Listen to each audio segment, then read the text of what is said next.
दोस्तों नमस्कार।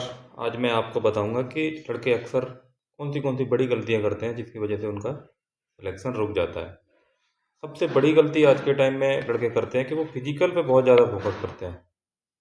भाई फिजिकल पे बहुत ज़्यादा फोकस नहीं करना है। ठीक है, आप एक बार रनिंग करके देख लो। आप बीच बीच में रनिंग करते रहो और आपकी फिटनेस बनी रहे और आपको ये लगे कि हाँ, मैं अगर मेरा रिटन क्लियर हो गया, अगर मेरा रिटन क्लियर हो जाता है तो मैं 1 महीने की प्रैक्टिस करूँगा और मैं 5 किलोमीटर रनिंग मार दूंगा। सिंपल बात है। तो आप भाई फिजिकल पे ज़्यादा फोकस मत करिए, क्योंकि रिटेन का आज के टाइम में वेटेज ज़्यादा है। रिटेन अगर आप पास नहीं होंगे तो फिजिकल करने खाक जाएंगे क्या?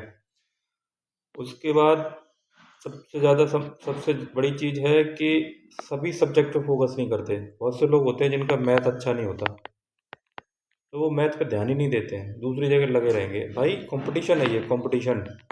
इसमें एक दो क्वेश्चन भी आपका सिलेक्शन के ऊपर नीचे कर सकते हैं। ऐसे ही बहुत से लोग होते हैं जिनका जीके अच्छा, जीके से उनको डर लगता है बहुत ज़्यादा। मैथ वगैरह रीजनिंग वगैरह में अच्छे होते हैं, लेकिन जीके वगैरह में वो बहुत ख़राब होते हैं। तो जीके को भी पढ़ना है आपको। तीसरा है अलग अलग सिलेबस के फॉर्म भर देना। क्यों भाई? तैयारी कर रहे हो एसएससी जीडी की और फॉर्म भर दिया आपने टेक्निकल का, एयरफोर्स एक्स का भर दिया, फॉर्म भर दिया आपने बीएसएफ आरओ का। ये तो टेक्निकल है। इसमें तो 12th क्लास की साइंस आएगी, 12th क्लास का मैथ आएगा। एसएससी में सिंपल अंकगणित आता है, सिलेबस मैच नहीं कर रहा है, फॉर्म भरे जा रहे हो, तो न तो इधर होगा और ना इधर होगा, सिलेक्शन रुक जाएगा। हाँ, अगर आपका सिलेबस मैच कर रहा है, जैसे यूपी पुलिस का हो गया, वहाँ पे एडवांस मैथ नहीं पूछी जाती है। यूपी मैक्सिमम सिलेबस मिल रहा है तो उसको भरिए फॉर्म को, सिंपल सी बात है। एक साथ कई फॉर्म भर देना। देखो, अपना गोल क्लियर रखिए। आप फॉर्म आ रहा है, भर रहे हैं फॉर्म, ठीक है। अगर सिलेबस भी मिल रहा है तो उसका भी एक एक एक वो है कि ठीक है भाई, ये इस एग्ज़ाम और दोनों एग्ज़ाम में लगभग 3 से 4 महीने का अंतर तो भर दीजिए। और बैक टू बैक एग्ज़ाम लगे हैं, ना ये पढ़ पा रहे हैं ना वो पढ़ पा रहे हैं, फॉर्म भरे जा रहे हैं, तो फिर कहीं सिलेक्शन नहीं होता है। वो लड़के फिर लटके ही रहते हैं। तो लटकना नहीं है। हाँ, पढ़ाई तो कर रहे हैं ज़बरदस्त। आगे का पढ़ते जा रहा है, पीछे का भूलते जा रहा है। आगे का पढ़ते जा रहे हैं, पीछे का भूलते जा रहे हैं, और दो दो तीन तीन किताब लगे पड़े हैं। भाई एक किताब रखना है, उसी को बार बार रिवीजन करते रहना है। एक मास्टर से पढ़ना है, एक ही नोट्स रखना है, उसी को बार बार पढ़ते रहना है। उसमें वैल्यू एडिशन कर सकते हो आप। दो चार किताबें उठाने की जरूरत नहीं है, जो किताब दिखी उसी को पढ़ने लगे। तो ऐसा नहीं करना है, साथ में रिवीजन भी करना है। एक किताब लेके टेस्ट सीरीज में स्पीड मेंटेन ना करना। बहुत से लोगों के कॉन्सेप्ट तो बढ़िया होते हैं, लेकिन एक क्वेश्चन को करने में वो 3 3 4 4 मिनट लगा देते हैं। कोई मतलब नहीं तुम्हारी पढ़ाई लिखाई का। स्पीड मेंटेन करिए। हाँ, टेस्ट सीरीज बहुत ज़रूरी है। टेस्ट सीरीज आपको एग्ज़ाम में कैसे परफॉर्मेंस करना है, इसका पूरा जो तरीका है वो टेस्ट सीरीज से आता है। पेपर को सही ढंग से सॉल्व ना करना, ये साथ में सबसे बड़ी। सब सही ढंग का मतलब मेरा ये है कि जैसे 4 सेक्शन होते हैं: हिंदी, हिंदी का, मैथ का, रीजनिंग का और जीके जीएस का। हिंदी, जीके, रीजनिंग और मैथ, इसमें सबसे कम टाइम टेकिंग होती है जीके। अगर आ रहा है तो करो, नहीं आ रहा तो नहीं करो, ख़त्म। 2 सेकंड का, 2 सेकंड लगते हैं। उसके बाद में आप तुरंत पहुंच जाओ हिंदी पे। हिंदी में भी कोई फॉर्मूला वगैरह नहीं लगाना है। तो जीके हिंदी करने के बाद उसके बाद तीसरे बार रीजनिंग में। तो मैथ लेता है टाइम।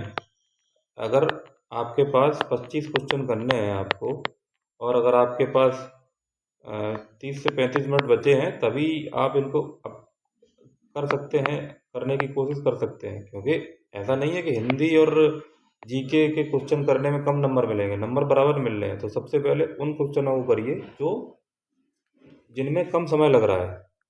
उसके बाद में फिर मैथ पे आइए, सिंपल सी बात है।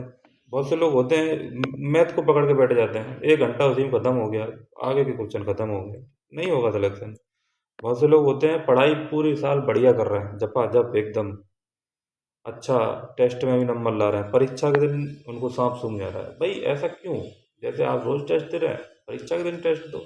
अब ठीक है, होगा ना होगा बात की चीज़ है, लेकिन कम से कम अपना 100% तो दो, फिर बाद में फिर बाद में पछताओगे आप। ये मत करो।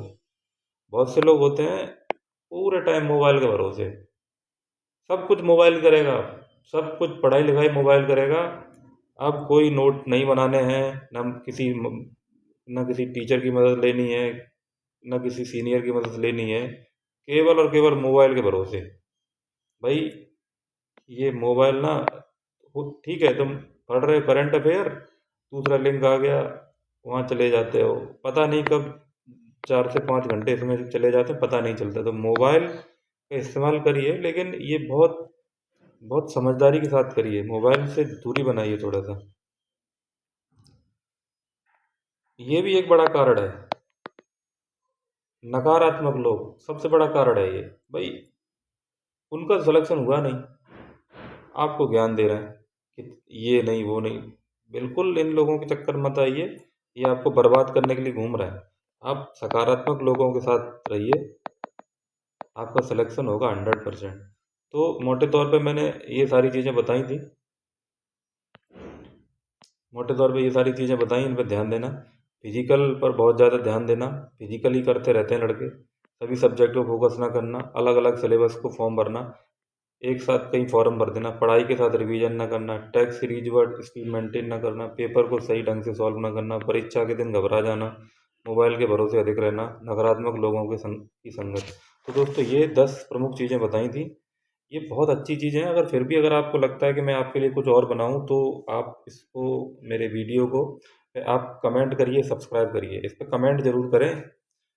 यही मेरे लिए सबसे बड़ा मोटिवेशन होगा। बहुत बहुत धन्यवाद, शुभकामनाएं आपके भविष्य के लिए।